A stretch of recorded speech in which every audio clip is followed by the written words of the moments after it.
You all of you, this is Prashant Jha. और आज बच्चों हमारे वन शॉट सीरीज में हम इकोनॉमी का जो पहला चैप्टर डेवलपमेंट है वो हम कंप्लीट करेंगे। आपके एग्जाम के पर्सपेक्टिव से जो भी इंपॉर्टेंट कॉन्सेप्ट्स होंगे उन सभी को हम यहां पे डिस्कस करेंगे, और साथ साथ आपको जो क्लैरिटी है, जो जनरली कुछ कुछ कॉन्सेप्ट्स में रहता है, समझ में नहीं आता है, तो उन सब चीजों के बारे में भी हम यहां पे समझेंगे। और इस वीडियो को पूरा देखना, क्योंकि एक बार अगर तुम इस वीडियो को पूरा देख लोगे तो ये जो डेवलपमेंट का चैप्टर है इसमें हर एक कॉन्सेप्ट आपके क्लियर हो जाएंगे।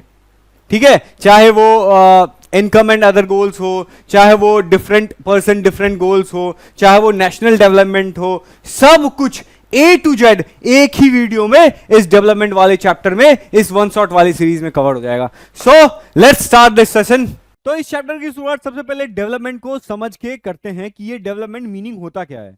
तो जिस भी लेवल पे, जिस भी सोसाइटी में हम लोग जो भी क्वालिटी ऑफ लाइफ एंजॉय कर रहे होते हैं, तो हम चाहते हैं कि अपनी लाइफ को, अपने स्टैंडर्ड को मेंटेन करें, अपने स्टैंडर्ड को और बेटर बनाएं, तो उसी को हम लोग डेवलपमेंट बोलते हैं। पर डेवलपमेंट को समझने के लिए पहले हम लोगों को समझना पड़ेगा तीन टर्म्स को समझेंगे, फिर आपको डेवलपमेंट समझ में आ जाएगा। सबसे पहले हम लोग ग्रोथ को समझेंगे कि ग्रोथ क्या होता है। तो जब भी क्वांटिटेटिव, जब क्वांटिटी में इंक्रीज होता है ना, जब क्वांटिटेटिव इंक्रीज होता है ना, चाहे वो साइज में, मास में, चाहे किसी भी चीज में क्वांटिटेटिव इंक्रीज हो रहा है, ठीक है, मतलब क्वांटिटी में इंक्रीमेंट हो रहा है, तो उसको हम लोग ग्रोथ बोलते हैं। एंड प्रोग्रेस क्या बोलते हैं? तो प्रोग्रेस बोलते हैं कि जब हम क्वालिटी में इंक्रीज करते हैं, कि मान लो कि अगर क्वांटिटी में इंक्रीज हो रहा है तो ग्रोथ हो गया, और अगर क्वालिटी मतलब उसकी गुणवत्ता में अगर इंक्रीज हो रहा है तो उसको प्रोग्रेस हो गया। ठीक है, तो एक बात बताओ कि आपके स्कूल में जो रिपोर्ट कार्ड आता है तो उसको क्या बोलते हैं? ग्रोथ कार्ड बोलते हैं? नहीं, आपके स्कूल में प्रोग्रेस कार्ड बोला जाता है। मतलब क्या है कि आपकी क्वालिटी को भी देखा जाता है। तो अब एक बात बताओ, ग्रोथ समझ गए, प्रोग्रेस समझ गए, अब ये डेवलपमेंट क्या होता है सर? तो भैया डेवलपमेंट का मतलब दोनों चीजें हो रही हो, मतलब कि क्वांटिटेटिव भी इंक्रीज हो रहा हो। क्वांटिटेटिव मतलब उसका जो साइज, शेप, ये सब है, ये भी इंक्रीज हो रहा हो, और क्वालिटी भी इंक्रीज हो रही है। मतलब कि जब क्वांटिटी भी इंक्रीज हो रही है और क्वालिटी भी इंक्रीज हो रही है, तो जब दोनों चीजें होंगी तो उसको हम लोग क्या बोलेंगे? डेवलपमेंट बोलेंगे। तो मतलब डेवलपमेंट में ग्रोथ प्लस प्रोग्रेस दोनों शामिल है। अब एक चीज समझो कि ये जो डेवलपमेंट होता है, सर समझा रहे हैं, थोड़ा सा एग्जांपल दे दो। तो एग्जांपल क्या हो गया कि अगर हमारा जो सरकार है, गवर्नेंस है, वो अच्छा होगा, वो भी डेवलपमेंट कहलाएगा। अगर हमारे देश में गरीबी कम होगी तो वो भी डेवलपमेंट कहलाएगी। अगर हमारे देश में जो साक्षर लोग हैं, लोग एजुकेटेड होंगे, अभी 74% एजुकेशन है ना, लोग लिटरेट है ना, तो ये अगर 90% पहुंच जाएगी तो मतलब लोग ज्यादा से ज्यादा लोग साक्षर हो रहे हैं, पढ़े लिखे लोग हैं। अगर जो भी क्वालिटी लाइफ, अभी एक बार बताओ कि कचरा हम लोगों को फेंकने के लिए कहीं दूर जाना पड़ता है, हर गांव में जो है वो एक डस्टबिन वाला जो गाड़ी है वो नहीं आता है, कचरा वाला आया, घर से कचरा निकालो वगैरह, ये अभी भी चल रहा है, पर हर गांव तक ये चीज नहीं पहुंचा, हर गांव तक पानी नहीं पहुंचा। तो ये सब अगर हमारा जो लाइफ का क्वालिटी है वो अगर बेटर हो गया तो वो भी हमारे लिए डेवलपमेंट है। बेटर इंफ्रास्ट्रक्चर मतलब रोड पे गड्ढे होते हैं, मतलब क्या कहते हैं, स्कूल का कंडीशन अच्छा नहीं, उसमें वॉशरूम नहीं है यार, गवर्नमेंट स्कूल में, पब्लिक स्कूल में, हॉस्पिटल का कंडीशन अच्छा नहीं है, तो ये सब अगर इंफ्रास्ट्रक्चर अच्छा होगा तो वो डेवलपमेंट कहलाएगा। इकोनॉमिक डेवलपमेंट कि अभी हम लोग जितना एक्सपेंडिचर कर पाते हैं, चाहे जितना कमा पाते हैं, उससे ज्यादा जो है फ्यूचर में होगा, तो उसको हम लोग डेवलपमेंट बोलेंगे। अब ये जो डेवलपमेंट हो रहा है ना बच्चों, सबसे इंपॉर्टेंट क्या चीज हो रही है कि ये जो डेवलपमेंट हो रहा है इसके लिए लोग अलग अलग लोग क्या सोचते हैं। तो ये जो डेवलपमेंट का डेफिनेशन है मैंने तो बता दिया, पर अगर तुम रिक्शा वाले से पूछोगे कि उसके लिए डेवलपमेंट का मीनिंग क्या है, अगर तुम किसी एक किसान से पूछोगे उसके लिए डेवलपमेंट का मीनिंग क्या है, अगर तुम एक बिजनेसमैन से पूछोगे कि उसके लिए डेवलपमेंट का मीनिंग क्या है, चाहे इवन अगर कोई 10th बोर्ड के एग्जाम देने वाले स्टूडेंट से पूछोगे कि उसके लिए डेवलपमेंट का गोल क्या है, तो सारे लोग जो डेवलपमेंट का मीनिंग बताएंगे, जो डेवलपमेंट का असेसमेंट बताएंगे, वो अलग अलग बताएंगे। तो इनमें हमने एग्जाम्पल लिया। अब मैं उन बच्चों की बात नहीं कर रहा हूं जिनका डेवलपमेंटल गोल जो है वो मतलब आगे जाकर के बड़े होने के बाद फूफू करना है, चाहे आगे जाकर के बाइक चलाना है, मतलब नहीं बोलते कि एकदम ड्यूक, अरे वो क्या बोलते हैं, R15 आ गया, एकदम पीछे कोई बैठे हुए हैं शख्स एंड चला रहे, उन बच्चों की बात मैं नहीं कर रहा हूँ, मैं सीरियसली बच्चों की बात कर रहा हूँ कि उनके लिए डेवलपमेंटल गोल क्या हो सकते हैं। तो चलो समझते हैं एग्जाम्पल के माध्यम से। कैसे समझेंगे? तो सबसे पहले हम लोग देखेंगे सबसे पहले हम लोग क्या देखेंगे?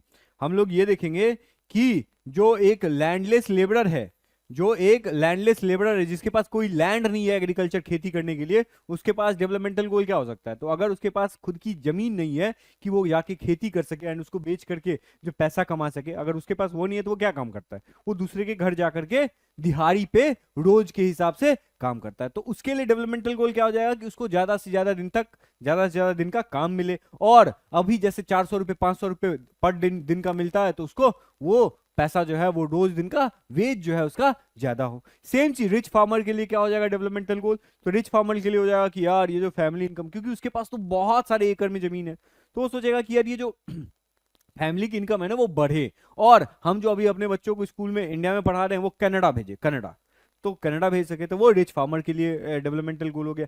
बिजनेसमैन के लिए क्या हो जाएगा डेवलपमेंटल गोल? मुकेश अंबानी के लिए क्या हो जाएगा डेवलपमेंटल गोल? कि यार अभी जियो से अपन इतने पैसे कमा रहे हैं, तो कल को हम लोग जो है इसकी सर्विसेज बढ़ाते हैं, अंबानी जी अपने बेटे की शादी भी हो जाएगी और हमारा इनकम भी बढ़ जाएगा, तो मतलब हाई प्रॉफिट हो जाए और हम जो है हमारा जो बिजनेस है वो ग्रो कर सके। तो ये सारी चीजें हुई।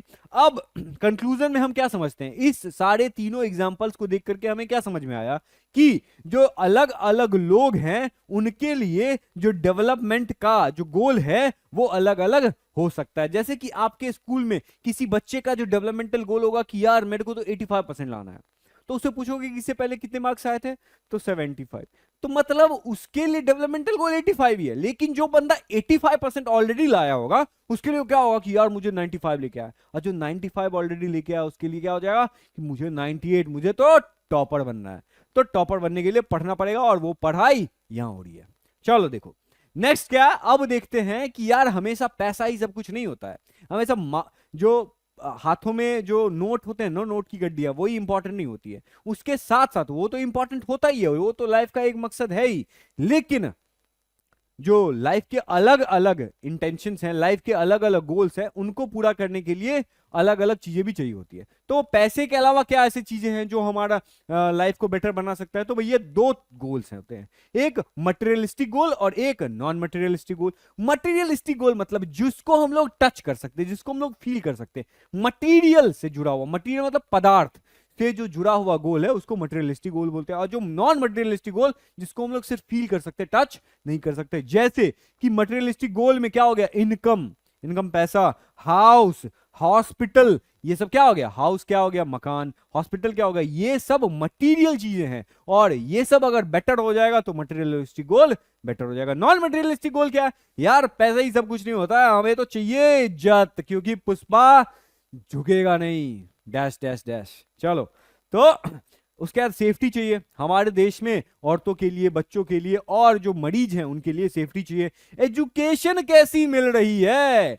पैसा तो बहुत है, पर पैसा जो बिजनेसमैन अंबानी के पास भी पैसा बहुत है, पर क्या वो बिहार में जाके अपने बच्चों को पढ़ा सकता है? नहीं पढ़ा सकता है। क्यों? क्योंकि एजुकेशन सिस्टम जो है वो अच्छी नहीं है। तो वो एजुकेशन सिस्टम मटेरियलिस्टिक नहीं है, वो नॉन मटेरियलिस्टिक गोल्स है। उसके बाद जो एनवायरमेंट पॉल्यूट हो रहा है उसको कम करना, तो ये भी नॉन मटेरियलिस्टिक गोल है। तो समझ में आया कि इनकम के अलावा और सारी क्या ऐसी चीजें हैं जो हमारे लिए डेवलपमेंट का कारण बन सकता है। अब देखो नेशनल डेवलपमेंट क्या हो सकता है, कि ये जो नेशनल डेवलपमेंट, ये जो वर्ड है ना, ये किस चीज को दिखाता है? तो भैया नेशन का डेवलपमेंट, नेशन का उन्नति, राष्ट्र का उन्नति, देश का उन्नति। अब देश का उन्नति कैसे हो जाएगा, तब कैसे हो जाएगा सोचो।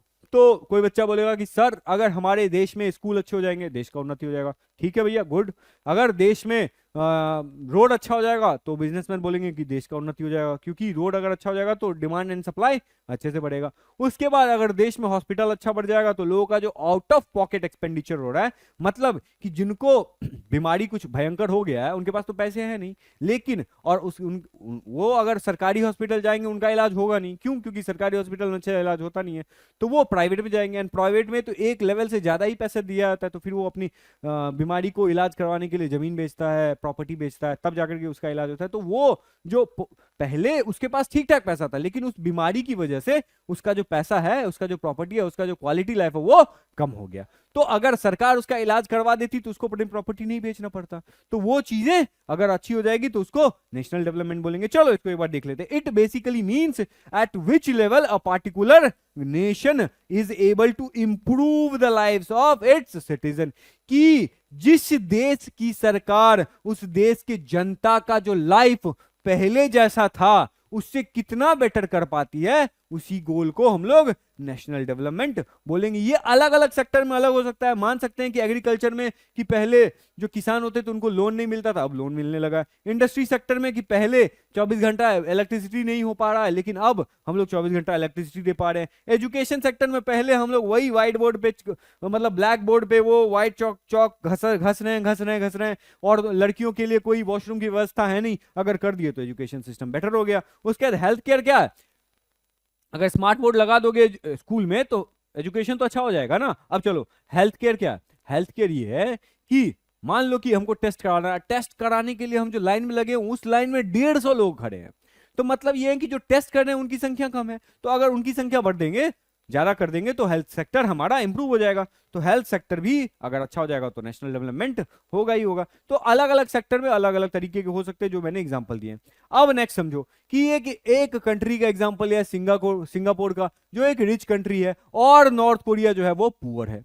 तो ये बता कौन रहा है कि सिंगापुर रिच है और नॉर्थ कोरिया पुअर है? ये कहने वाला कौन होता है? कौन है जो ये बोलेगा कि सिंगापुर रिच है और नॉर्थ कोरिया पुअर है? तो ये जो भैया कहता है वो वर्ल्ड बैंक है, ठीक है, और बड़ी बड़ी ऑर्गेनाइजेशंस भी हैं। वो क्या कहती हैं, वो कैसे पता लगाती है कि कौन सी कंट्री धनवान है और कौन सी कंट्री गरीब है? कैसे पता लगाती है? तो वो पता लगाती है उनके इनकम से, कि सिंगापुर में लोग कितना कमाते हैं और नॉर्थ कोरिया में कितना कमाते हैं। तो जो वर्ल्ड बैंक है वही ये चीज देखती है कि सिंगापुर के लोग अगर ज्यादा कमाते होंगे तो सिंगापुर अमीर है, नॉर्थ कोरिया गरीब है।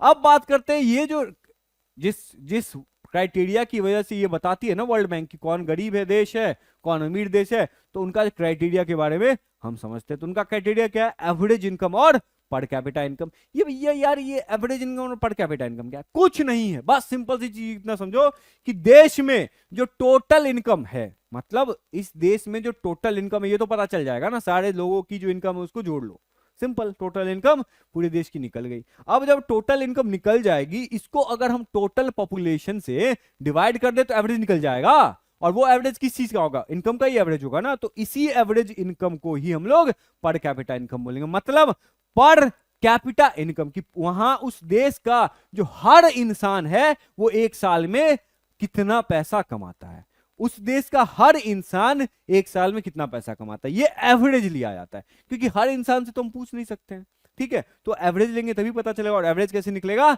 मैंने बता दिया है कि टोटल इनकम उस देश का जोड़ लो और उसको टोटल पॉपुलेशन से डिवाइड कर दो, तो हमें एवरेज इनकम या पर कैपिटा इनकम समझ में आ जाएगा। अब ये देखो, ये जो इनकम के बेसिस पे वर्ल्ड बैंक ने जो कैटेगराइज किया है देशों का, वो कैसे किया? तो वर्ल्ड बैंक ने एक कैटेगरी बनाई डेवलपिंग कंट्री की, जिसमें इंडिया भी आता है, एक अंडर डेवलप्ड कंट्री की, और एक developed country. Developed country development हो चुकी, अंडर डेवलप्ड कंट्री जो डेवलपमेंट अभी नहीं हुई है, और डेवलपिंग कंट्री जो अभी डेवलप हो रही है धीरे धीरे। मतलब इंडिया डेवलप हो रही है, श्रीलंका डेवलप्ड नहीं हुई है, नेपाल डेवलप नहीं हुई है, और डेवलप्ड कंट्री जो ऑलरेडी डेवलप हो चुके हैं जैसे यूएसए और यूरोप, ठीक है। अब देखते हैं इस कैटेगरी को कैसे। तो जो भी कंट्री $12,056 से ज्यादा कमाती है, मतलब जिस भी कंट्री का जो पर कैपिटा इनकम है, मतलब वहां के लोग, एवरेज लोग, जो अगर एक साल के अंदर में $12,056 से ज्यादा या $12,056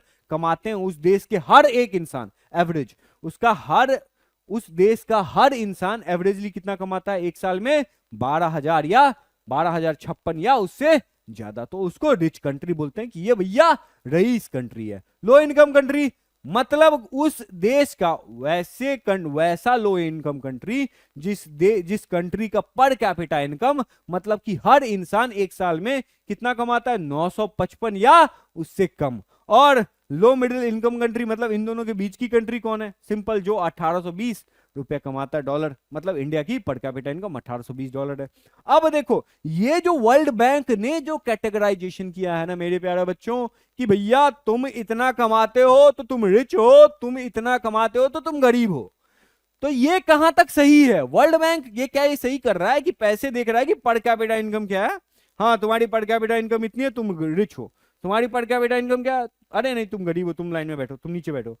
तो ये जो कर रही है वो कहां तक सही है? तो उसका प्रो और कॉन्स हम देखेंगे। तो प्रोज क्या है कि हमें क्लियर अंडरस्टैंडिंग मिली कि कौन सा देश कितना कमा रहा है, और हमें कंपैरिजन करने में भी आसानी हुई। कंपैरिजन हम लोग अब कर सकते हैं, सब देश का एक नेशनल इनकम निकाल लेंगे, सब देश का, यूएसए, यूरोप और साउथ कोरिया, सब देश का पर कैपिटा इनकम निकाल लेंगे, और फिर हम लोग खुद से भी देख सकते हैं कि जिसका पर कैपिटा इनकम ज्यादा होगा वो देश रिच होगा। तो इससे हम खुद भी निकाल सकते हैं। तो कंपैरिजन करने का जो क्राइटेरिया वो मिल गया। लेकिन निगेटिव चीज क्या है? निगेटिव चीज ये है कि इसमें जो क्राइटेरिया को चूज किया गया है ना, ये बताने के लिए कौन सी कंट्री डेवलप्ड है और कौन सी कंट्री नहीं है डेवलप्ड, तो वो जो क्राइटेरिया चूज किया गया है वो सिर्फ एक क्राइटेरिया चूज किया गया है, जबकि सिर्फ एक क्राइटेरिया की वजह से हम नहीं कह सकते कि कोई कंट्री डेवलप्ड है या नहीं है।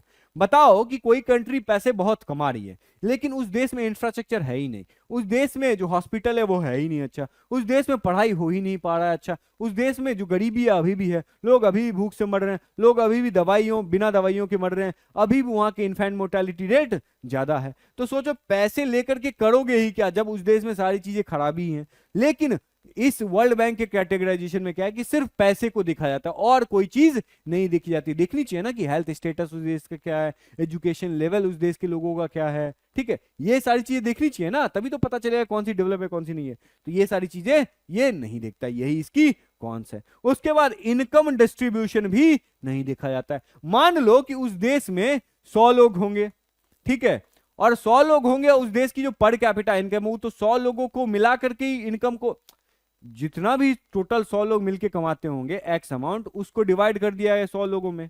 तो मान लो ये जो एक्स अमाउंट इतना बढ़ रहा है, मतलब 2 लोग मिलके यहां पे ही जो मेजॉरिटी इनकम है वो कमा रही है, मतलब 100 लोग मिलके मान लो कि 1000 रुपए कमा रहे हैं, और यहां पे सिर्फ 2 लोग मिलके ही 800 रुपए कमा रहे हैं, और बाकी के जो 98 लोग हैं वो मिलके सिर्फ 200 रुपए कमा रहे हैं। तो सोच रहे हो यहां पे इनकम गैप क्या है कि मतलब इन्हीं 2 लोगों के पास देश की 90% से ज्यादा इनकम है। इस देश की जो 90% इकोनॉमी है वो सिर्फ कुछ ही लोगों के पास है।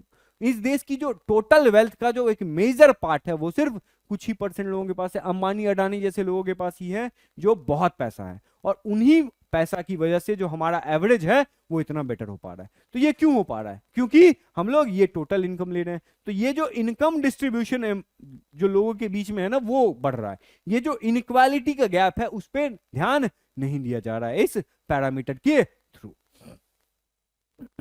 अब बात करते हैं कि और कौन से पहलू हैं जिनकी वजह से हम कह सकते हैं कि किसी देश में डेवलपमेंट हो रहा है या नहीं, कि मतलब और कौन से ऐसे एस्पेक्ट्स हैं जिनके, अब इनकम तो नहीं करना, ये तो समझ गया ना कि इनकम सिर्फ इनकम के अकॉर्डिंग किसी को रिच और किसी को पुअर बताना गलत है। तो इनकम के अलावा वो और क्या ऐसी चीजें हैं जिनके ऊपर हम कह सकते हैं कि कोई कंट्री पुअर है और कोई कंट्री रिच है, क्या कह सकते हैं? तो वो कुछ जो है वो यहां पे डिस्कस किया मैंने। अब चलो देखते हैं कि इन्फेंट मोर्टेलिटी रेट क्या। इन्फेंट मोर्टेलिटी रेट, तो भैया वर्ड ब्रेकडाउन करना सीख लो। वर्ड ब्रेकडाउन मतलब कि वर्ड को ब्रेक करके समझ लो। पता नहीं चल रहा है इसका डेफिनेशन क्या है, याद करने की बिल्कुल जरूरत नहीं है। क्यों? क्योंकि हम आपको वर्ड ब्रेकडाउन करना सिखा रहे हैं कि इन्फेंट मोर्टेलिटी रेट, इन्फेंट मतलब बच्चा, मोर्टेलिटी मतलब मरना, और रेट मतलब रेट, कि बच्चे की मरने की जो रेट है वो क्या है।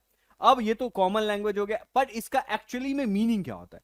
तो इन्फेंट मोर्टेलिटी रेट मतलब कि एक बच्चा, मतलब एक बच्चा नहीं, मतलब 1 साल से कम उम्र का जो बच्चा है, जो मतलब जन्म लिया उसका 1 साल भी नहीं हुआ, वैसे बच्चे जो जन्म लेते टाइम उनकी जो मृत्यु हो जा रही है उसका रेट क्या है। मतलब मान लो कि अगर 1000 बच्चे जन्म ले रहे हैं, वो नवजात शिशु हैं, 1000 बच्चे जन्म ले रहे हैं, तो उनके 1000 बच्चों ने अगर जन्म लिया तो उस 1000 बच्चों में कितने बच्चे की मृत्यु हो गई।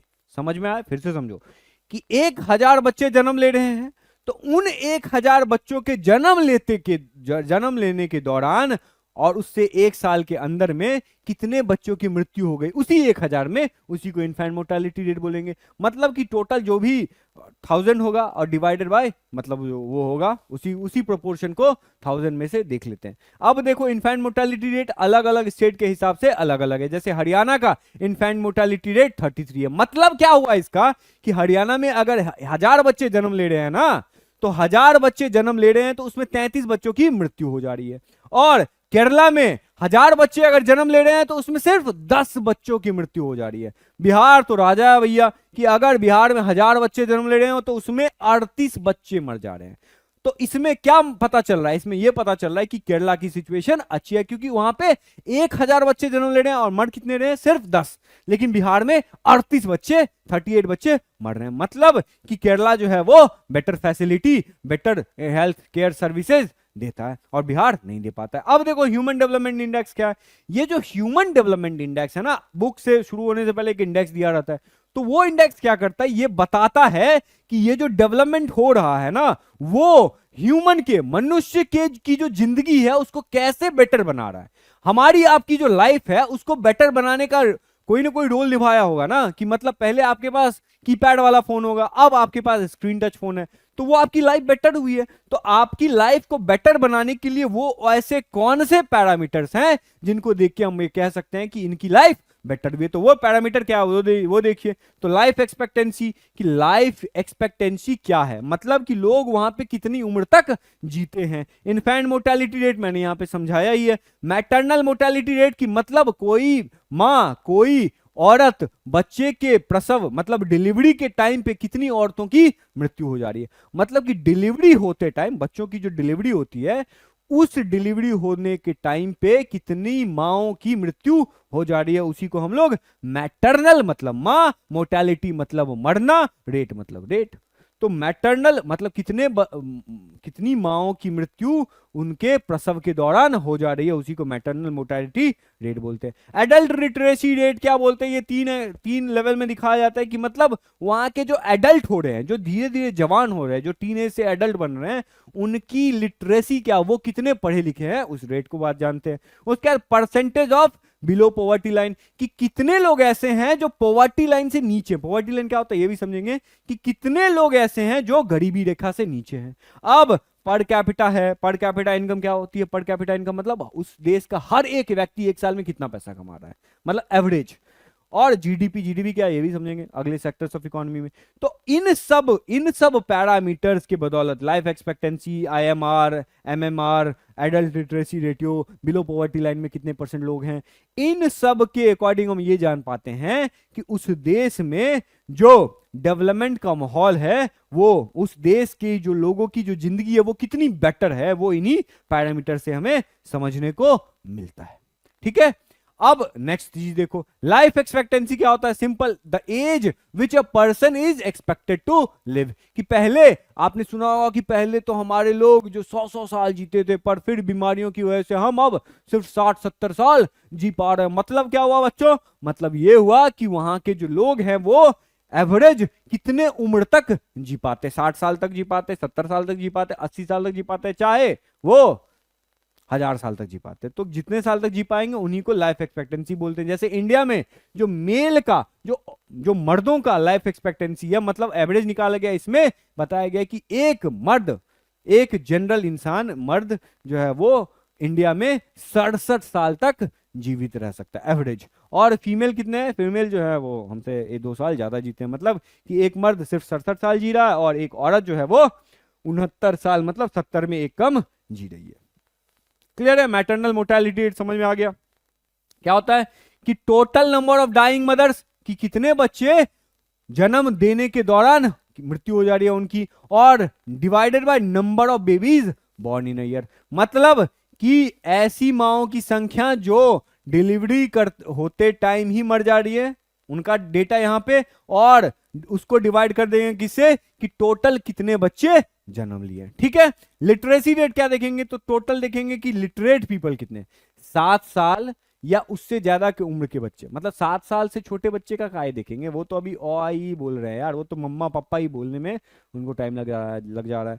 तो जो 7 साल से ज्यादा उम्र के बच्चे हैं वो कितने पढ़े लिखे हैं, ठीक है, उनको ऊपर रखेंगे कि 7 साल से ज्यादा पढ़े लिखे बच्चे टोटल ऊपर में रखेंगे। नीचे में क्या रखेंगे कि 7 साल से ज्यादा उम्र के लोग कितने हैं इंडिया में, चाहे किसी भी कंट्री में, उसको उससे डिवाइड कर देंगे। मतलब number of literate people, 7 years से ज्यादा ऊपर वाले के लोगों का संख्या कितना है और टोटल पॉपुलेशन क्या है उस 7 साल से ज्यादा लोग उम्र के बच्चों का, उसको डिवाइड कर देंगे 100 से, तो हमें क्या निकल जाएगा, हमें लिटरेसी रेट मिल जाएगी। पॉवर्टी लाइन क्या होता है कि एक ऐसा इमेजिनरी लाइन हम लोगों ने ड्रॉ किया है जिसमें हम ये बताते हैं कि इस लाइन से जो ऊपर है वो गरीब नहीं है और इस लाइन से जो नीचे होगा उसी को हम गरीब मानेंगे। तो वो जो लाइन होगा वो किस चीज का होगा, तो वो इनकम का हो जाएगा कि हाँ मतलब जो इतना पैसा कमा रहा है वो एक सबसे बिलो है।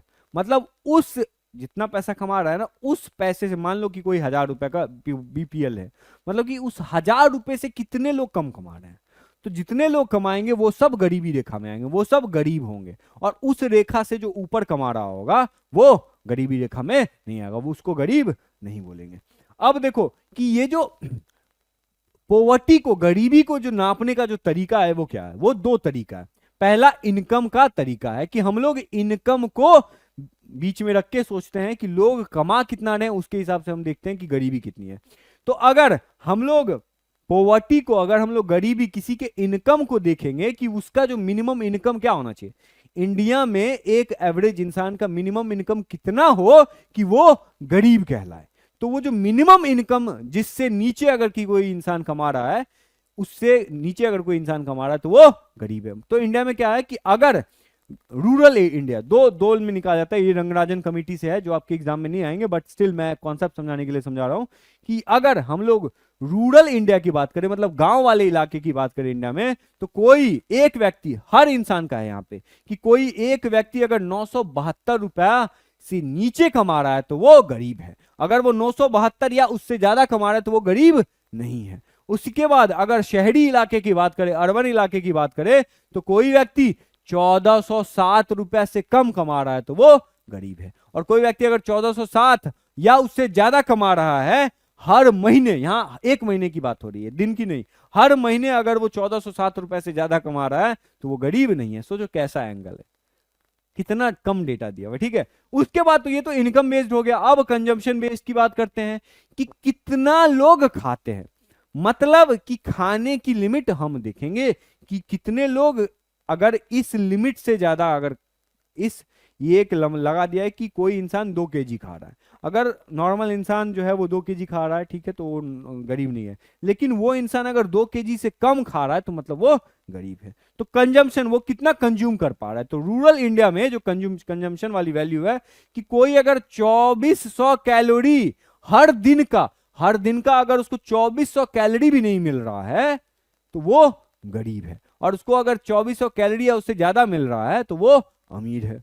अब अर्बन इंडिया, शहरीकरण में क्या है 2100, कि अगर कोई शहर में है और वो 2100 से कम कैलोरी कंज्यूम कर रहा है तो वो गरीब है, और अगर वो 2100 से ज्यादा या 2100 कैलोरी कंज्यूम कर रहा है तो वो जो है वो गरीब नहीं है। तो यहाँ पे तो सर शहरीकरण में ज्यादा था अमाउंट में, अगर बात करें वैल्यू में बात करें, लेकिन यहाँ कैलोरी में तो शहर में कम दिखाया आपने। क्यों? क्योंकि भैया रूरल इंडिया में जो लोग हट्टे कट्टे होते हैं, उनको, वो वर्कर होते हैं, उनको ज्यादा एनर्जी की जरूरत है, और कैलोरी से एनर्जी ही हम देखते हैं कि कितनी एनर्जी चाहिए। तो रूरल इंडिया में जो वर्कर लोग होते हैं उनको ज्यादा एनर्जी चाहिए, क्यों? क्योंकि वो फिजिकल वर्क ज्यादा करते हैं, पर शहरी इलाके में उनको ज्यादा एनर्जी की जरूरत नहीं होती, इसीलिए दोनों क्षेत्रों में अलग अलग भूमिका है, ठीक है। अब देखो यहाँ पे कुछ डेटा दिया हुआ है, जैसे स्टेट दिया हुआ है यहाँ पे कि हरियाणा का जो पर कैपिटा इनकम वो कितना है, आईएमआर कितना है, लिटरेसी रेट कितना है, और नेट अटेंडेंस रेशियो कितना है। तो यहाँ पे इसको गौर से समझना कि हरियाणा में जो पर कैपिटा इनकम है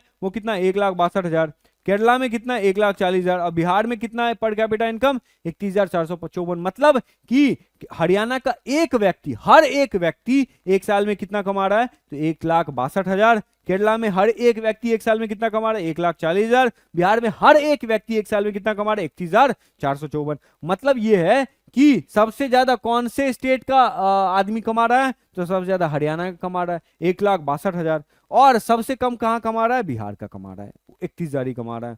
और आईएमआर क्या है कि 1000 बच्चों में हरियाणा में 33 बच्चे मर जा रहे हैं और केरला में सिर्फ 10 बच्चे मर रहे हैं। अब देखो ये जो लिटरेसी रेट है, लिटरेसी रेट क्या है कि वहां पे 100 बच्चों में से हरियाणा में सिर्फ 82 बच्चे जो हैं वो पढ़े लिखे हैं, और जो केरला में 94 बच्चे पढ़े लिखे हैं। मतलब केरला में ज्यादा लोग पढ़े हैं, क्योंकि 94% पढ़े लिखे हैं। मतलब केरला की जो जनसंख्या वो ज्यादा पढ़ी लिखी है, और बिहार में सिर्फ 62 लोग पढ़े लिखे हैं।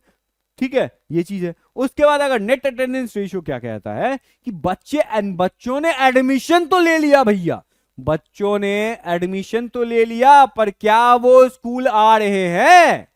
तो उसी को तो नेट अटेंडेंस रेशियो बोलते हैं ना, कि बच्चों ने एडमिशन तो ले लिया, पर कितने बच्चे हैं जो आ रहे हैं? तो सबसे अच्छा यहां भी केरला का है, कि केरला में अगर 100 बच्चों ने एडमिशन लिया, उसमें से 83 लोग बच्चे हर दिन स्कूल जा रहे हैं। लेकिन अगर हरियाणा में 100 बच्चों ने एडमिशन लिया, तो उसमें से सिर्फ 61 बच्चे ही स्कूल रोज जा रहे हैं, बाकी के जो 39 बच्चे हैं वो स्कूल नहीं जा रहे। और बिहार में तो सबसे कम है, कि मतलब अगर बिहार में 100 बच्चों ने एडमिशन लिया स्कूल में, तो सिर्फ 43 बच्चे ही हर दिन स्कूल जा रहे हैं। तो इस डेटा के अकॉर्डिंग हम क्या समझते हैं कि हम अगर पैसे की बात करें, तो पैसे के मामले में हरियाणा जो है वो तीनों राज्यों के कंपैरिजन में सबसे बेटर है।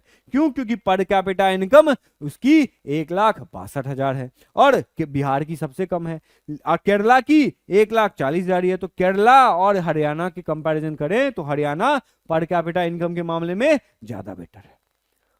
मतलब क्या है कि वहां की पर पैसा ज्यादा मिलता है। लेकिन क्या हरियाणा केरला से ज्यादा डेवलप्ड है? नहीं। क्यों? क्योंकि आईएमआर के मामले में केरला हरियाणा से ज्यादा बेटर है।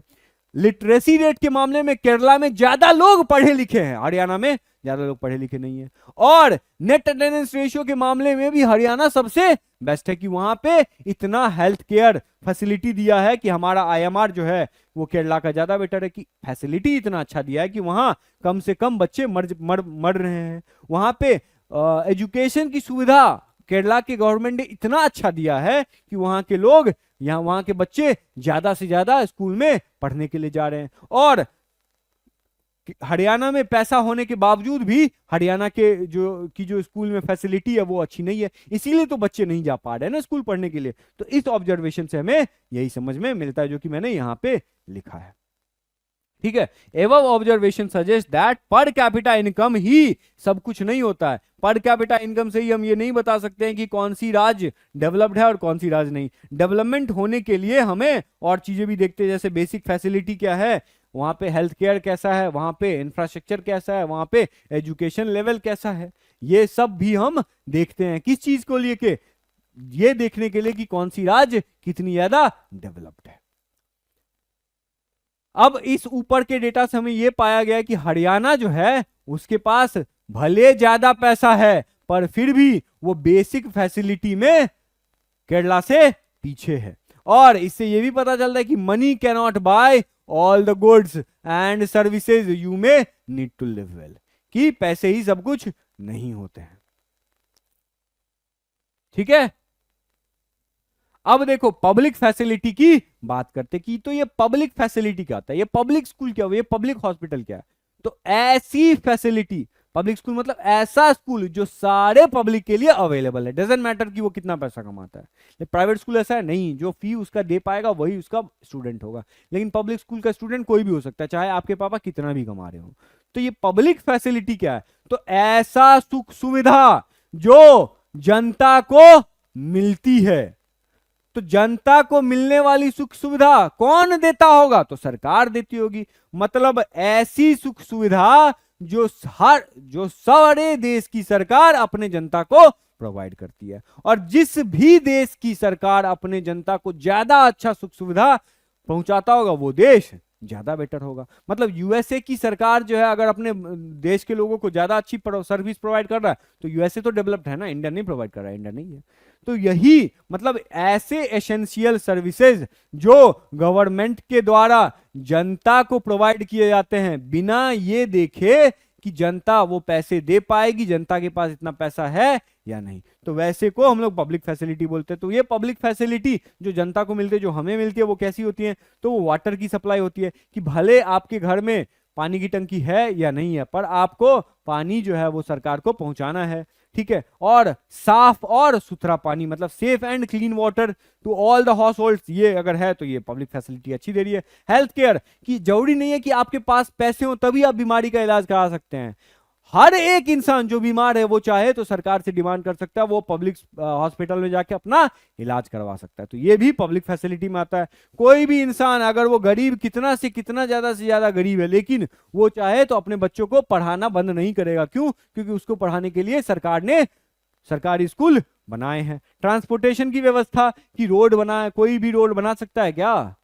रोड तो सबका है ना, तो रोड चाहे गरीब है चाहे अमीर है उसका है। पब्लिक बसेस क्या है ये कि आपको कैब करके दिल्ली में नहीं जाना पड़ेगा। आपके पास अगर पैसे नहीं है तो आप जो है वो बस में 10 रुपए की टिकट ले लो, चाहे आप अगर औरत हैं तो दिल्ली में है तो आपको पिंक टिकट मिल जाएगा, आप फ्री में ट्रैवल कर सकते हो। तो वो सब सर्विसेज जो है वो सरकार के द्वारा जनता को मिलती है, तो उसको हम लोग पब्लिक फैसिलिटी बोलते हैं। अब एक पब्लिक फैसिलिटी में एक पब्लिक डिस्ट्रीब्यूशन सिस्टम आता है। तो पब्लिक डिस्ट्रीब्यूशन सिस्टम क्या है? तो पब्लिक डिस्ट्रीब्यूशन का सिस्टम जो है वो एक ऐसा सिस्टम जिसके थ्रू जनता तक ये पब्लिक फैसिलिटी पहुंचाया जाए, उसी को हम लोग पब्लिक डिस्ट्रीब्यूशन सिस्टम बोलते हैं। कि मतलब ऐसा सिस्टम जिस सिस्टम के जरिए जनता अपनी सर्विसेज जो मतलब जो गवर्नमेंट जो सरकार है वो चाहती होगी ना कि ये सारी सुख सुविधा है वो जनता तक पहुंचे। तो वो कैसे उस सुख सुविधा को ट्रांसफर करेगी जनता तक? कोई तरीका होगा ना, कोई एक स्ट्रक्चर होगा ना, कोई एक सिस्टम होगा ना, तो उसी सिस्टम को हम लोग पब्लिक डिस्ट्रीब्यूशन सिस्टम कहते हैं, जिसके थ्रू कोई भी सर्विसेज को जनता तक, जनता के बीचों में बांटा जाता हो, डिस्ट्रीब्यूट किया जाता हो। जैसे पब्लिक डिस्ट्रीब्यूशन पीडीएस का जो पर्पस है वो क्या है कि फूड सिक्योरिटी, कि मतलब चाहे वो कितना भी क्यों ना गमीर हो, मतलब गरीब हो, उसको खाने की कमी ना हो, वो भूख से जो है वो उसकी मृत्यु ना हो। तो फूड सिक्योरिटी अच्छा हो और प्राइस स्टेबिलिटी हो, कि ऐसा नहीं कि अगर पैदावार खराब हो गया, फसल खराब हो गई तो उसको जो है जो 10 रुपए किलो अनाज मिलता है वो 100 रुपए मिलेगा, नहीं, सरकार देगी तो आपको सस्ता में मुहैया करवाएगी। और ये स्ट्रक्चर क्या होता है? तो इसको सेंट्रल गवर्नमेंट मैनेज करती है और स्टेट गवर्नमेंट जो है वो सेंट्रल गवर्नमेंट किस चीज को मैनेज करती है कि अनाज को किसान से अपने लिए खरीदना, ताकि बाद में वो जनता में बेचा जा सके। आपके गांव में भी होता होगा कि हाँ जो कोटा वाले चावल मिलते हैं, गेहूं मिलता है, सब सारे परिवार को, जो गरीब लोग हैं उनको जो है वो एकदम 1-2 रुपए किलो के हिसाब से चावल और गेहूं मिल जाता है। तो वही सेंट्रल गवर्नमेंट किस चीज के लिए रिस्पॉन्सिबल है? तो प्रोक्योरमेंट करने के लिए, मतलब किसान से उस अनाज को अपने तक लाने के लिए, उसको स्टोर करने के लिए और उसको बांटने के लिए। और स्टेट गवर्नमेंट किस चीज के लिए रिस्पॉन्सिबल है कि उसको जो सेंट्रल गवर्नमेंट ने अनाज को इकट्ठा किया है ना, उसको जनता के बीच में बांटना कैसे है, उसके लिए वो स्टेट गवर्नमेंट जो है वो रिस्पॉन्सिबल है। टारगेट क्या है? पीडीएस का पब्लिक डिस्ट्रीब्यूशन सिस्टम जो सरकार लेके आ रही है वो किन लोगों के लिए लेके आ रही है? तो वो जो भी गरीब लोग हैं, जिनके पास पैसे नहीं है कि वो अनाज खरीद सके, जिनके पास पैसे नहीं है कि वो मतलब अपना इलाज करा सकते, तो उनको इस लिस्ट में शामिल किया है। आयुष्मान भारत कार्ड में कि आपके पास पैसा नहीं है तो आपको सरकार 5 लाख रुपए देगी, आप उस 5 लाख रुपए तक में इलाज करा सकते हैं। तो इन सब को हम लोग क्या बोलते हैं? पीडीएस बोलते हैं। और पीडीएस किसका पार्ट है? तो पब्लिक फैसिलिटी का पास है, कि वही तो पब्लिक फैसिलिटी अगर जनता के बीच में बांटना है तो वो जो सिस्टम होना चाहिए, जिस सिस्टम के अंदर में जनता को वो सर्विसेज बांटी जाएगी, उसी को पीडीएस बोलते हैं। नेक्स्ट क्या है बच्चों? नेक्स्ट है बॉडी मास इंडेक्स। ये बहुत छोटा कॉन्सेप्ट है कि इससे जिस भी इंसान का बॉडी मास इंडेक्स अच्छा है वो अच्छा है, मतलब कि ये बॉडी मास इंडेक्स है बॉडी मास, बॉडी मतलब वेट, कि आपका वेट कितना है और आपका हाइट कितना है। तो वेट को अगर अपने हाइट से डिवाइड कर दोगे तो बॉडी मास इंडेक्स निकलेगा? नहीं निकलेगा। क्यों? क्योंकि यहाँ पे वेट को डिवाइड करना है किससे? अपने आपका जो भी वेट है उसको ऊपर लिखो और आपका जो भी हाइट है ना उसका स्क्वायर कर दो और उसको नीचे लिख दो और कैलकुलेट करके निकाल लो, आंसर मिल जाएगा। अगर आपका जो बॉडी मास इंडेक्स है वो 18.5 से नीचे आया है, 18.5 से उसका वैल्यू नीचे है, तो आप अंडर वेट हैं, आपको और वेट गेन करने की जरूरत है। अगर आपका रेंज 18.5 से 24.9 है के बीच में है तो आप नॉर्मल इंसान, मतलब सामान्य, आप में कोई बीमारी नहीं है। और अगर आपका जो वैल्यू है इसको कैलकुलेट करने के बाद जो वैल्यू निकल आ रहा है वो 25 से ज्यादा है तो आप ओवर वेट है, मतलब कि आपको वेट कम करने की जरूरत है। दौड़ो, जल्दी से दौड़ो, भागो और पसीना छुड़ाओ, तो उसी से आपका वेट कम होगा। अब बात करते हैं कि ये सस्टेनेबल डेवलपमेंट क्या है। यार सस्टेनेबल डेवलपमेंट के लिए तो ज्योग्राफी में पढ़ा, अब इकोनॉमी में भी आ गया। हाँ भैया इकोनॉमी में आ गया, इकोनॉमी को हम लोग समझते हैं। तो ये सस्टेनेबल डेवलपमेंट क्या होता है बच्चों? तो इकोनॉमी में हमने पढ़ा था कि सस्टेनेबल डेवलपमेंट मतलब ऐसा डेवलपमेंट जो हमारा जनरेशन तो डेवलपमेंट का फायदा उठा ही रहा है, लेकिन इस डेवलपमेंट की वजह से जो फ्यूचर जनरेशन है ना, आने वाला जो जनरेशन है, आपके पोते आपके बच्चे जो हैं, उनका डेवलपमेंट, उनकी विकास की गाड़ी जो है वो रुकनी नहीं चाहिए। मतलब ऐसा डेवलपमेंट जो हमारी जरूरतों को तो पूरा करता ही रहे, लेकिन वो फ्यूचर जनरेशन के डेवलपमेंट होने की जो गुंजाइश है उसको कॉम्प्रोमाइज ना करे, उसको इफेक्ट ना करे, उसी को हम लोग सस्टेनेबल डेवलपमेंट बोलेंगे। तो ये सिर्फ एक कंडीशन है। दूसरा कंडीशन क्या बच्चों? आप लोग याद होगा, दूसरा कंडीशन ये है कि पहला तो फ्यूचर जनरेशन को कॉम्प्रोमाइज ना करे, बढ़िया है। दूसरा कंडीशन क्या है कि वो इन्वायरमेंट को भी डैमेज ना करे, वो पर्यावरण को दूषित ना करे। तो जो इन दोनों कंडीशन को सेटिस्फाई करेगा उसी को सस्टेनेबल डेवलपमेंट बोलेंगे। तो प्रिंसिपल क्या है सस्टेनेबल डेवलपमेंट का? तो यही दो चीज हैं। एक तो एनवायरमेंटल प्रोटेक्शन की पर्यावरण को पे कोई आंच ना आए उस डेवलपमेंट से। मतलब कि अगर हम लोग क्रूड ऑयल निकाल ही लिए जमीन से, तो इतना यूज कर रहे हैं क्रूड ऑयल का ना कि फैलाए जा रहे हैं, पॉल्यूशन फैलाए जा रहे हैं, गंदगी फैलाए जा रहे हैं, पानियों में, हवा में, हमारा खेत दूषित हो रहा है, हमारा घर दूषित हो रहा है, हमारा नाक दूषित हो रहा है, हमारा फेफड़ा दूषित हो रहा है, सब कुछ दूषित हो रहा है, और हम लोग बोलते हैं इसको डेवलपमेंट। ये खाक डेवलपमेंट है? ऐसा डेवलपमेंट चाहिए? नहीं चाहिए। तो ऐसा डेवलपमेंट जो एनवायरमेंट को प्रोटेक्शन दे, जो पर्यावरण को दूषित ना करे। दूसरा कि जो फ्यूचर जनरेशन है उसको भी इंपैक्ट ना करे। तो इकोनॉमिक ग्रोथ क्या है? सस्टेनेबल डेवलपमेंट का जो दूसरा प्रिंसिपल है उससे ये है कि मतलब अब हम लोग पर्यावरण को अगर दूषित नहीं करें, इसका मतलब ये नहीं कि हमें फ्यूचर में अच्छा पैसा नहीं कमाना है। आज 10 रुपए कमा रहे, कल चाहेंगे कि 20 रुपए कमाएं। तो आज हमारी 5 ट्रिलियन की इकोनॉमी है, कल चाहेंगे कि हमारी 10 ट्रिलियन की इकोनॉमी हो। तो हमारा इकोनॉमिक ग्रोथ भी होता रहे, हम जितना पैसा पहले कमा रहे हैं उससे ज्यादा भी हम कमाते रहे, और साथ साथ इन्वायरमेंट को भी क्षति ना पहुंचे। और ये जो तीसरा, ये दो टर्म तो आपने उसमें ही पढ़ा होगा एनवायरमेंट में, लेकिन ये तीसरा टर्म आपको इकोनॉमी में ही पढ़ सकते हैं कि सोशल इक्विटी भी मिलनी चाहिए। मतलब कि अब डेवलपमेंट कर रहे हो, क्रूड ऑयल निकाल रहे हो, इलेक्ट्रिक पे गाड़ियां चला रहे हो, लेकिन कौन कर रहा है ये सब? तो ये सब वही लोग कर रहे हैं जिनके पास पैसा है। तो ऐसा नहीं करना है। जब तक जो भी हम लोग डेवलपमेंट किए हैं, आज हम लोग अगर हाइड्रोजन से गाड़ी चलाएंगे, पानी से गाड़ी चलाएंगे, तो उसकी जो इन्वेंशन की कॉस्ट होगी, उसकी जो डिवाइस होगी वो महंगी होगी ना। तो हम सबको उस डेवलपमेंट का जो लाभ, उन्नति विकास की गाड़ी का जो लाभ है, सिर्फ अमीरों को नहीं पहुंचाना है, उनको ही नहीं पहुंचाना है जिनके पास पैसे हैं। उनके पास तो वो तो कहीं से भी ले लेंगे। तो उन डेवलपमेंट का जो लाभ है वो गरीबों तक पहुंचे, सोशल इंक्लूजन हो, कि मतलब चाहे उनके पास पैसे हो या उनके पास पैसे ना हो, लेकिन डेवलपमेंट का लाभ उसे मिलता ही रहे। उसी को हम लोग सोशल इनइक्वालिटी मतलब सोशल इंक्लूजन बोलते हैं। अगर इन तीनों चीजों को फॉलो कर रहा है तो हम लोग सस्टेनेबल डेवलपमेंट कर रहे हैं। नेक्स्ट क्या है बच्चों? तो सस्टेनेबल डेवलपमेंट का जो एग्जाम्पल है कि हम ऐसा क्या क्या काम कर सकते हैं जिसको हम लोग सस्टेनेबल डेवलपमेंट बोले। तो क्या क्या काम कर सकते हो? तुम रीन्यूएबल एनर्जी यूज कर सकते हो। रीन्यूएबल एनर्जी क्या? कि तुम सोलर पावर प्लांट, मतलब कि ऊपर में जो तुम्हारे जो सोलर पैनल होता है ना, जिसको तुम लगा दोगे तो बाद में वो चार्ज होता रहेगा, और बाद में तुम उस इलेक्ट्रिसिटी का यूज कर सकते हो पानी चलाने में, फ्रिज चलाने में, घर का फैन चलाने में, सब कुछ। उस तरह से तुम विंड पावर का यूज कर सकते हो, हाइड्रो पावर का यूज कर सकते हो। उसके बाद सस्टेनेबल एग्रीकल्चर। अब ये नहीं कि खेती कर रहे हैं और एकदम फर्टिलाइजर दिए जा रहे हैं, ऐसा नहीं करना है। सस्टेनेबल एग्रीकल्चर, उतना ही फर्टिलाइजर देना है जितना प्लांट को जरूरत है।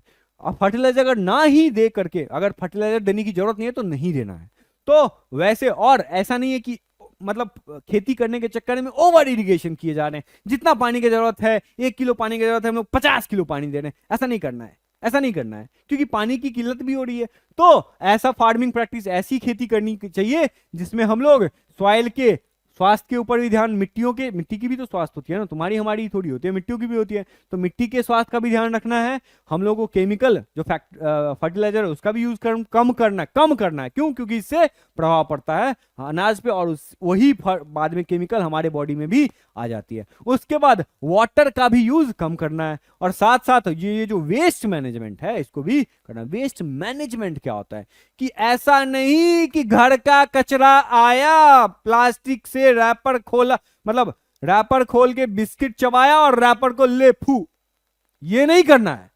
रैपर को उठाना है, उसको जेब में लेके जाना है, और स्कूल से बाहर जो डस्टबिन है उसमें जाके रखना है। इसी को वेस्ट मैनेजमेंट बोलते हैं। कि ऐसा नहीं है कि कचरा अपने घर से लेके जाओ और बाहर में फेंक दो, नहीं, हमको कचरा वहीं फेंकना है जहां डस्टबिन है। और सरकार का क्या काम है बच्चों? सरकार का काम किया है कि उन सब कचरा को ले जाकर के वो पहले देखेंगे कि किसको हम लोग रिसाइकल कर सकते हैं, किसको हम लोग रिसाइकल नहीं कर सकते, तो उसी को हम लोग ये वेस्ट मैनेजमेंट बोलते हैं। कंजर्वेशन एफर्ट्स क्या करने हैं कि डेवलपमेंट करना है। डेवलपमेंट कैसे होगा? सोफा पे बैठोगे तभी डेवलपमेंट होगा, तो सोफा के लिए काट दो पेड़, पेपर पे लिखना है, पानी नहीं यूज करना है वॉशरूम में, टिश्यू पेपर यूज करना है, तो पेपर काट दो पेड़। हमको व्हाइट पेपर चाहिए, व्हाइट पेपर काट दो पेड़। हमें घर बनाना है लकड़ी का, काट दो पेड़। कुछ भी हो काट दो पेड़। नहीं करना है, हमें कंजर्व भी करना है। हमें ये नहीं कि हमें चीता का जो है वो छाल बेचना है, उससे पैसे कमा रहे हैं, हम लोग हाथी का दांत बेच के पैसे कमा रहे हैं। यार उन जीव जंतुओं का भी तो रक्षा करना है, क्योंकि उन जीव जंतुएं भी पूरे इकोलॉजी पे इंपैक्ट डालती है। कोई एक जीव भी अगर आज लुप्त होती है, एक्सटिंक्ट होती है, तो उसका इंपैक्ट पूरे ही एनवायरनमेंट पे होगा। तो हम लोगों को कंजर्वेशन के लिए भी कुछ ना कुछ करते रहना है। अब ये तो समझ गए कि क्या काम करेंगे जो सस्टेनेबल डेवलपमेंट हो जाएगा, लेकिन ऐसा क्या क्या चीजें हैं, ऐसा क्या क्या ड्रामा है जो सस्टेनेबल डेवलपमेंट को होने से रोकता है? क्या ऐसा चैलेंज है जो सस्टेनेबल डेवलपमेंट को होने से रोकता है? तो भैया सबसे पहले है कि ओवर एक्सप्लॉयटेशन की रिसोर्स है ना, क्रूड ऑयल है, पेट्रोल है, डीजल है, चलाते रहेंगे गाड़ी, बजाते रहेंगे हॉर्न, एकदम हाईवे पे 100 की स्पीड में, 150 की स्पीड में चलाए जा रहे हैं, मैटर नहीं करता। हम तो एसी जो है 24 घंटे चलाएंगे, एनवायरमेंट का तहस नहस हो जाए हमें फर्क नहीं पड़ता, हम जो है वो एक्सप्लॉइट करते जाएंगे। पानी का यूज हमें 1 लीटर का, हम 5 लीटर पानी घर में नल से खुला छोड़ देंगे, बहता रहेगा पानी, हमें क्या मतलब है, हमें, हमारे पास तो पैसा। ये नहीं समझ रहे हो कि आज पानी यूज कर रहे हो, वेस्ट कर रहे हो, लेकिन कल को तुम्हारा जो छोटा भाई होगा, चाहे तुम्हारे जो बच्चे होंगे, वो कैसे यूज करेंगे? तो वो ओवर एक्सप्लॉयटेशन कम करना है। वो ओवर एक्सप्लॉयटेशन ही चैलेंज बना हुआ है, पॉल्यूशन चैलेंज बना हुआ है। एयर में हो पॉल्यूशन, वाटर में हो पॉल्यूशन, चाहे सॉइल में हो पॉल्यूशन, सब में पॉल्यूशन भरा है। इनइक्वालिटी भी है कि भैया डेवलपमेंट हो तो रहा है, लेकिन जो पैसे वाले हैं वही सिर्फ प्लेन में चढ़ रहे हैं। क्यों? क्योंकि गरीब अगर प्लेन में चढ़ेंगे तो उनको वो कैसे देंगे? 20-20 हजार रुपया एक एक सीट की नहीं दे पाएंगे ना। तो डेवलपमेंट का लाभ जो है सिर्फ वैसे लोग उठा पा रहे जिनके पास पैसा है, वैसे लोग नहीं उठा पा रहे जिनके पास पैसा नहीं है। तो ये इनइक्वालिटी भी बढ़ रहा है। तो इसीलिए हमें क्या करना है? इक्विटेबल डिस्ट्रीब्यूशन ऑफ बेनिफिट्स करना चाहिए कि जो भी उन्नति का फायदा विकास की गाड़ी से जो भी निकला है, जो भी समुद्र मंथन से निकला है, वो सब देवों और दानवों में भी बटेगा, मतलब अमीर और गरीब में भी बटेगा। अब सोच लो अमीर देव है या दानव है, ऐसा नहीं है कि सिर्फ दानवों में बटेगा, देवों में भी बटेगा। अब ये सस्टेनेबल डेवलपमेंट चैलेंजेस तो मिल गया, लेकिन इस सस्टेनेबल डेवलपमेंट को कर कैसे सकते हैं? तो सिंपल जो चैलेंज था उसी को देख लो। साइंटिफिक और proper use of natural resources. Natural resource दिख गया, अब सोचना है कि हाँ इसका यूज कैसे करेंगे जिससे इन्वायरमेंट पे इंपैक्ट ना हो, इसका यूज कैसे करेंगे जो अमीर भी कर पाए गरीब भी कर पाए। तो ये सब पहले हमें देखना होगा। उसके बाद हमें पॉल्यूशन पे कंट्रोल करना पड़ेगा। उसके बाद सिंपल डिग्रेडेशन जो हो रहा है फॉरेस्ट, मतलब जो खराब हो रहा है फॉरेस्ट, कटते जा रहे हैं पेड़, उनको भी रोकना है। उसके बाद हमें अपने जो प्लांट हैं, चाहे फ्लोरा एंड फौना है, मतलब जो चीता है चाहे हाथी हैं, इन सब की रक्षा भी करनी होगी, तभी हम ये क्या कहते हैं सस्टेनेबल डेवलपमेंट अचीव कर पाएंगे। और जो इनएग्जॉस्टिबल रिसोर्सेज है ना बच्चों, इनएग्जॉस्टिबल रिसोर्सेज मतलब जो कभी ना कभी खत्म होंगे। सूर्य की रोशनी कभी खत्म नहीं होगी, पानी कभी खत्म नहीं होगी, हवा कभी खत्म नहीं होगी।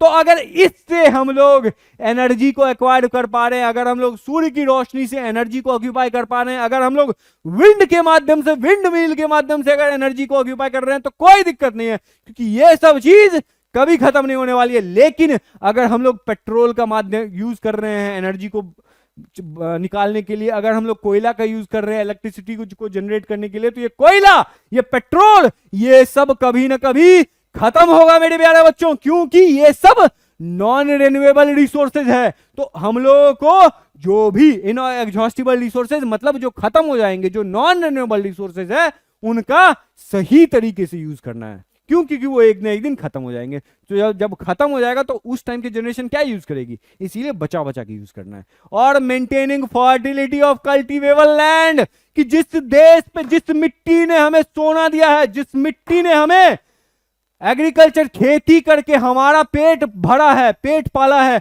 उस मिट्टी के स्वास्थ्य की भी रक्षा हम ही को करनी पड़ेगी। तो इसीलिए जो भी उपजाऊ जमीन है, उनकी जो उर्वरकता, उनकी जो फर्टिलिटी है, उसको भी मेंटेन करना है। अब समझो कि ये जो सोर्स ऑफ एनर्जी है, ये जो एनर्जी हमें मिल रही है, वो उनके दो कैटेगरी कौन से हैं? तो एक मैंने रिन्यूएबल देखा है और एक मैं नॉन रिन्यूएबल की बात करेंगे।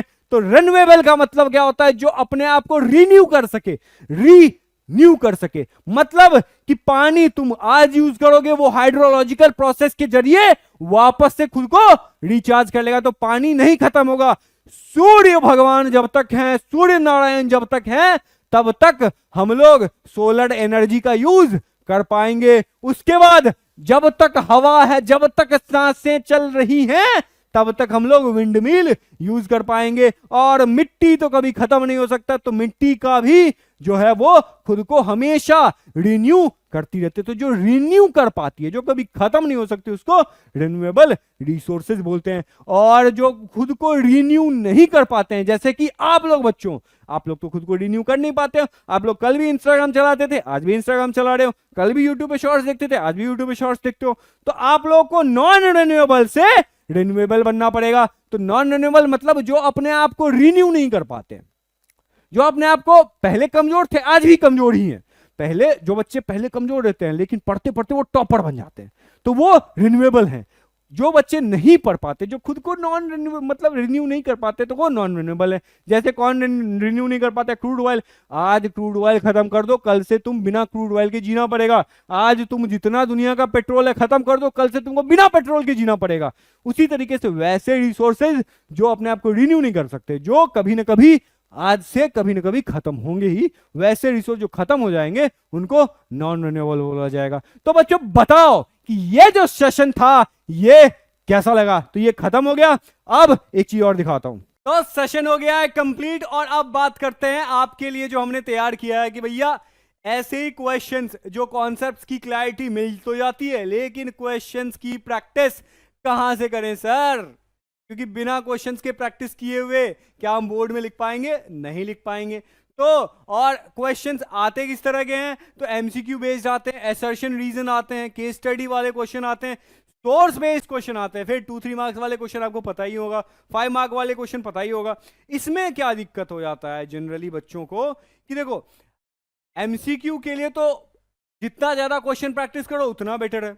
फिर 2-3 मार्क्स वाले क्वेश्चन में और 5 मार्क वाले क्वेश्चन में क्या अंतर हो जाता है कि इसमें प्रेजेंटेशन की दिक्कत आती है।